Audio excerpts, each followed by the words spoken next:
చాలా మంది నన్ను ఫేస్ క్రీమ్ ఎలా చేసుకోవాలని చూపించమన్నారండి. అందుకని ఈ వీడియో అయితే చేస్తున్నాను. ఈ ఫేస్ క్రీమ్ రెడీ చేసుకోవడం కోసం ముందుగా మనం 5 అవర్స్ ముందు రైస్ అలాగే 3-4 బాదం పప్పులు అయితే నానబెట్టుకోవాలి. నానబెట్టుకున్న వాటర్తో సహా వేసేసి మెత్తని పేస్ట్లా అయితే చేసుకోవాలి. వాటర్ చూసుకొని వేసుకోండి. నేను కొంచెం ఎక్కువ వేసేసాను. స్ట్రైనర్తో వడపెట్టుకొని అందులో 1 టేబుల్ స్పూన్ అలోవెరా జెల్ అలాగే ఆల్మండ్ ఆయిల్ ఒక 5 or 6 డ్రాప్స్ అయితే వేసుకోవాలి. అలాగే ఇందులోనే ఈ క్యాప్సూల్ ఒకటి వేసుకొని అంతా కలిసేలా ఒకసారి కలుపుకోవాలండి. క్రీమీ స్ట్రక్చర్ అయితే రావాలి.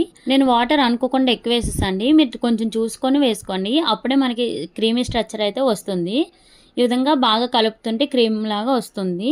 ఇది మనం నైట్ పడుకునే ముందు అప్లై చేసుకొని పడుకుంటే ఫేస్ పైన ఉన్న నల్ల మచ్చలు పోయి ఫేస్ అయితే మంచి గ్లోగా ఉంటుంది. అలాగే స్మూత్ గా కూడా ఉంటుంది. బ్యాక్ సైడ్ నెక్ బ్లాక్ గా ఉంటే ఇది అప్లై చేసి బాగా స్క్రబ్ చేస్తే బ్లాక్నెస్ అనేది పోతుందండి. దీన్ని మనం 1 week or 10 days వరకు స్టోర్ చేసుకోవచ్చండి. నైట్ పూట పడుకునే ముందు అప్లై చేసుకుంటే సరిపోతుంది. ఇది ఒక 2 days అప్లై చేయండి. మీ ఫేస్ కి సెట్ అవుతుందా లేదా అని చెక్ చేయండి. తర్వాత డైలీ అప్లై చేసుకోవచ్చు.